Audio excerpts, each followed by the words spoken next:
712 عیسوی آتی ہے تو محمد بن قاسم آتا ہے سندھ کی سرزمین پر، اسلام کے علم کو بلند کرتا ہے کہ ایک جس پر بھی ظلم ہوگا اسلام اس کا محافظ ہوگا، جس پر بھی ظلم ہوگا اسلام اس کا ساتھ دے گا۔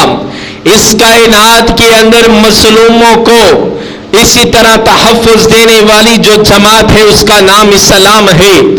اسلام کے علم کو لے کر 712 کے اندر محمد بن قاسم سندھ کی سرزمین پر قدم رکھتے ہیں، اور اسی طرح کراچی سے لے کر ملتان تک یہ سارا حصہ فتح کر لیتے ہیں۔ یہ اسلام کی سرزمین بن جاتی ہے، مسلمانوں کا خطہ بن جاتا ہے، لوگ اسلام کے اندر آنا شروع ہو جاتے ہیں۔ جب کراچی سے لے کر ملتان تک انصاف دیکھا، لوگوں نے کہا یہ اسلام کتنا پیارا ہے، ہم کلمہ پڑھ کے مسلمان ہو جاتے ہیں، ہم کلمہ پڑھ کے تحفظ میں آ جاتے ہیں، ہم کلمہ پڑھ کے اپنی عزتوں کو محفوظ کر لیتے ہیں۔ یہ ملتان کے قریبی علاقے بھی فتح ہونے شروع ہو گئے۔ اسلام کے اندر لوگ جماعت در جماعت آتے رہے۔ ہندو یہ لوگ تھے، بت مت لوگ تھے، بتوں کے سامنے یہ پوجنے والے، بتوں کے سامنے اپنی جبین نیاز کو جھکانے والے، یہ اسلام کے اندر آنا شروع ہو گئے۔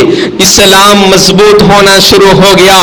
جب اسلام مضبوط ہوا پھر مسلمانوں کو حکومت مل گئی، جب اسلام مضبوط ہوا پھر مسلمانوں کو اقتدار مل گیا، جب اسلام مضبوط ہوا مسلمان حکمران بن گئے، جب اسلام مضبوط ہوا مسلمان اللہ کا قرآن نافذ کرنا شروع کر دیا، جب اسلام مضبوط ہوا اسلامی قانون برے صغیر پر لاگو ہونا شروع ہو گئے۔ مغل دور اسی طرح دنیا کے اندر اور تاریخ کی داستان کے اندر زیر فہرست ہے، بڑا نمایاں ہے، یہ مغلیہ دور ہے۔ لوگ جب اسلام کے اندر آنا شروع ہو گئے، انہی کے اندر ایک جہانگیر ہے، جہانگیر بھی ملک دور کے اندر ایک بادشاہ ہے۔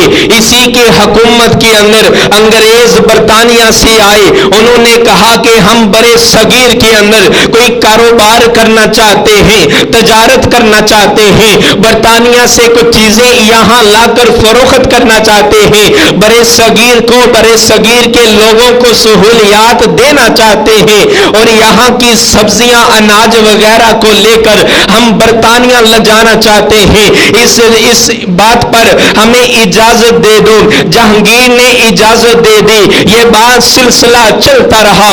آگے پھر دور آیا، جہانگیر کے جانے کے بعد اورنگزیب کا دور آیا ہے۔ اورنگزیب کے دور کے اندر انہوں نے کہا کہ ہم اپنے محل بنانا چاہتے ہیں، انگریزوں نے کہا ہم کوٹھیاں بنانا چاہتے ہیں، ہم اپنی چوکیاں بنانا چاہتے ہیں، ہم اپنے سپاہی لے کر آنا چاہتے ہیں، ہمارے کاروبار وسیع ہو گئے، لوگوں کی نظریں ہمارے پر ہو گئی، ہمارے پاس مال روپے پیسہ آ گیا، ہمارے پاس سپاہی کوئی نہیں، ہم ایسا کرنا چاہتے ہیں، برطانیہ سے سپاہی منگوانا چاہتے ہیں تاکہ وہ ہماری حفاظت کرے، تاکہ وہ ہمارے کاروبار کی حفاظت کرے، تاکہ وہ ہماری تجارتی قافلوں کی حفاظت کرے۔ اس اورنگزیب نے بھی اجازت نامہ دے دیا۔ جب یہ اجازت نامہ مل گیا، اورنگزیب کی وفات کے بعد یہ جو انگریز ہے انہوں نے سارا تجارتی جو ساز و سامان تھا اس پر تو قابض ہو گئے، وہاں اپنی ساری حکومت کو اسی طرح رائج کر لیا۔ جو بھی سامان آتا انگریزوں کی طرف سے آیا کرتا تھا۔ مسلمانوں کی منڈیوں کے اندر جو نگران مقرر ہو گئے، کیونکہ جن کے پاس پیسہ تھا انہوں کی لاٹھی تھی، انگریزوں نے اپنی اسے مسلمانوں کی منڈیوں کے اندر اپنا قانون رائج کرنا شروع ہو گیا۔ کوئی سامان منڈیوں میں تب تک نہ جائے گا جب تک انگریز کے دستک نہ ہوں گے، کوئی کسی کو سامان نہ ملے گا جب تک ہمارے سائن نہ ہوں گے۔ یعنی انہوں نے ساری معیشت کو سنبھال لیا تھا۔ ادھر اورنگزیب کی وفات ہوتی ہے، یہ سارا نظام عدل بدل ہو جاتا ہے، یہ ساری حکومت کا شیرازہ بکھر جاتا ہے کہ کائنات کے اندر مسلم حکومت ٹوٹنا شروع ہو جاتی ہے۔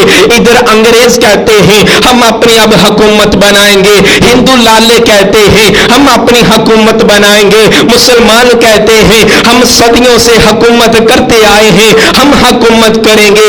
علی حیدر اور سلطان ٹیپو نے پھر مد مقابل آ کر اپنی تلوار کو تھام لیا, مقابلہ کرنے کے لیے انگریزوں کے سامنے آ گئے, لیکن شکست دو چار ہونا پڑا. ان کے سپاہی بھی آ چکے تھے, ان کی فوج بھی تیار ہو چکی تھی, معیشت بھی مضبوط ہو چکی تھی. اسی طرح کرتے کرتے 1803 کے اندر دہلی پر انگریزوں نے قبضہ کر لیا.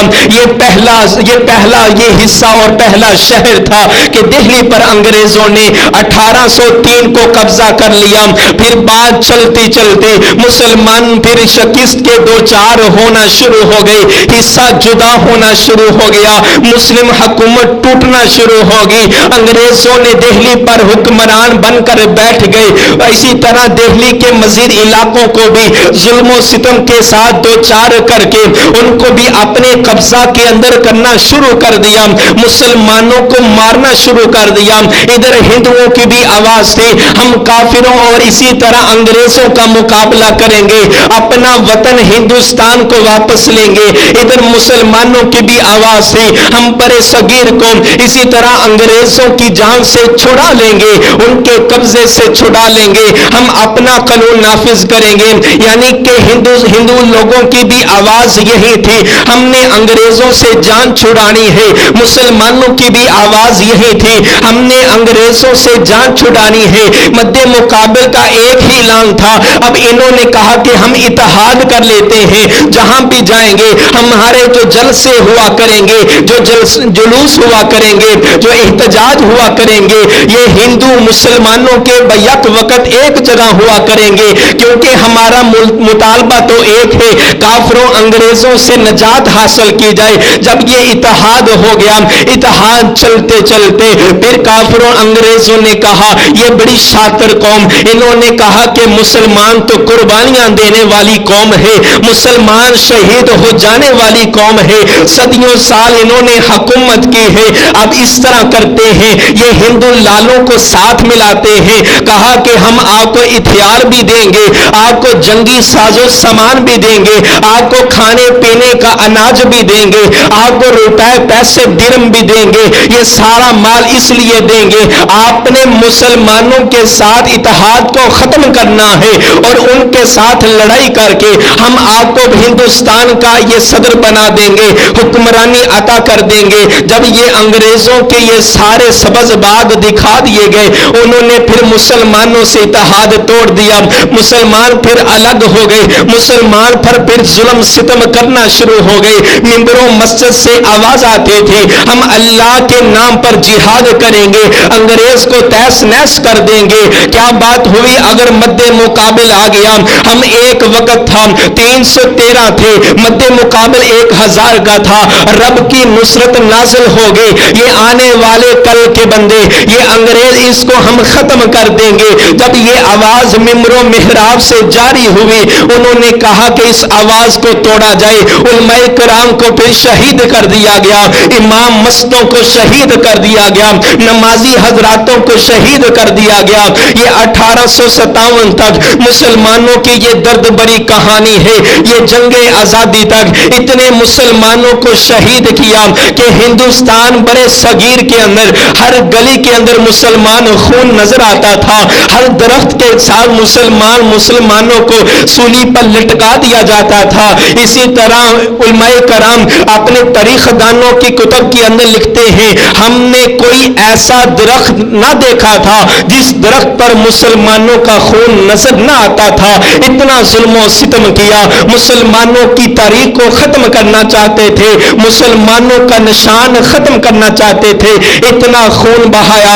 1857 کو پھر جنگ آزادی ہوئی, مسلمانوں کی تعداد اسی طرح ان کا سارا مال بھی لے لیا, کھانے پینے کا اناج سازو سامان بھی لے لیا, جس کے وجہ سے مسلمانوں کو شکست سے دو چار ہونا پڑا. یہ سارے کے سارے انگریز پھر مسلمانوں پر مسلط ہو گئے. انہوں نے کہا کہ ہندوستان کے اندر ہم نے ہندوؤں کو حکومت دے دی ہے. ادھر سے پھر قائد اعظم محمد علی جناح اپنی آواز کو للکارتے ہوئے, مسلمانوں کا ساتھ دیتے ہوئے 1906 کے اندر کانگریس پارٹی کے اندر شامل ہوئے, وہاں کام کرتے رہے. رہے, وہاں اپنی جدوجہد کو جاری رکھا. پھر اسی طرح مولانا محمد علی جوہر کے کہنے پر اور وزیر حسن کے کہنے پر 1912 کے اندر آل انڈیا مسلم لیگ کے اندر شامل ہو گئے. 1912 کے اندر قائد اعظم آل انڈیا مسلم لیگ کے اندر شامل ہو گئے. یہ بات جب چلتی رہی 1930 کے اندر علامہ اقبال محمد علی جناح نے کہا کہ ہم پاکستان, ہم ایک الگ ملک لینا چاہتے ہیں جہاں پر مسلمان الگ ہو, کافر الگ ہو, مسلمان کو ایک تجربہ گاہ ملے, یہ قرآن پر عمل کرنے والے ملے, آزادانہ طور پر قرآن پر عمل کرنے والے مسلمان ہو. اب لا الہ الا اللہ تو پڑھتے ہیں, اب محمد رسول اللہ پڑھتے ہیں, لیکن کافروں, ہندو, انگریزوں کے دباؤ کی وجہ سے حقیقی طور پر عمل نہیں کر پاتے. ہمیں ایک آزاد ملک دیا جائے. 3 سال کے بعد چودھری رحمت اللہ نے اپنی زبان سے کہا کہ اس خطے کا نام ہم پاکستان رکھیں گے. اس کا نام تجوید کر دیا گیا. اور اسی طرح 1935 کے اندر قائد اعظم مسلم لیگ آل انڈیا کے صدر منتخب ہوئے. پھر 23 مارچ 1940 کے اندر اقبال پارک کے اندر مسلمانوں کا حصہ, یہ الگ پاکستان کا خطہ, یہ کہاں تک مقرر کر دیا جائے. یہ 23 مارچ 1940 کو قرارداد پاکستان مقرر ہوئی کہ اتنا حصہ ہم نے پاکستان کو دینا ہے, یعنی کہ حصہ مقرر کر دیا گیا, یہ بارڈر مقرر کر دیا گیا, اتنا حصہ پاکستان کو دینا ہے.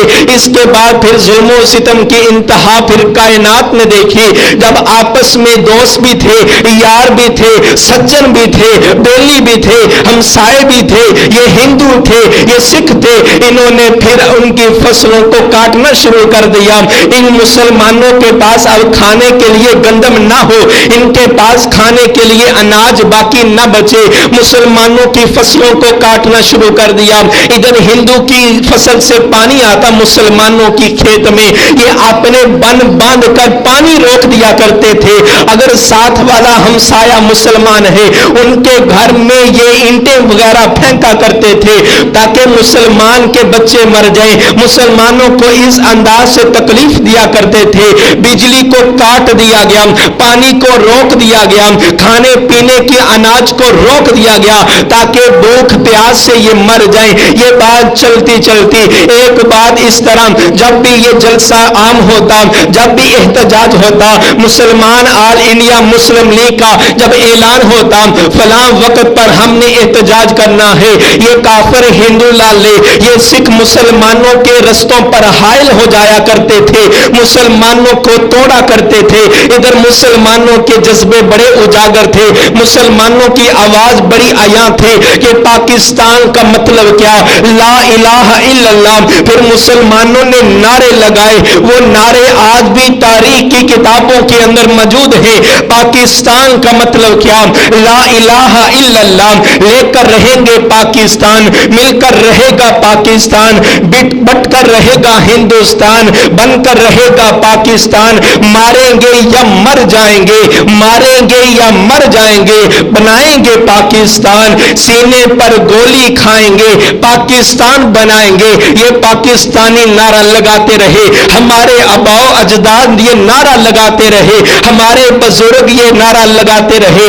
ادھر ہندو لالے وہ بھی پاکستان کے خلاف نعرہ لگاتے رہے, کہتے یہ تھے کہ پاکستان مرد آباد, جو مانگے گا پاکستان اس کو دیں گے قبرستان, نہیں بنے گا پاکستان بن کر رہے گا قبرستان. یہ مسلمانوں کے خلاف, پاکستانیوں کے خلاف یہ نعرے لگایا کرتے تھے.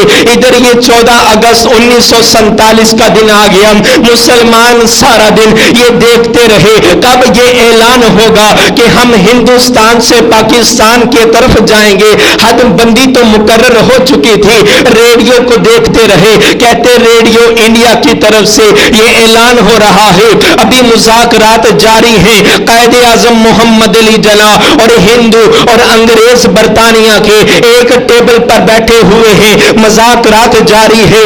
عصر کا ٹائم آ گیا, مغرب کا ٹائم آ گیا, عشاء کا ٹائم آ گیا, رات کے 10 بج گئے, 11 بج گئے, ریڈیو انڈیا کی آوازیں آتی رہی. رات کے 12 بجنے سے 2-4 منٹ پہلے یہ اعلان ہوا, ریڈیو پاکستان پاکستان سے آواز آ رہی ہے، اب آپ پاکستان کی طرف ہجرت کر سکتے ہیں۔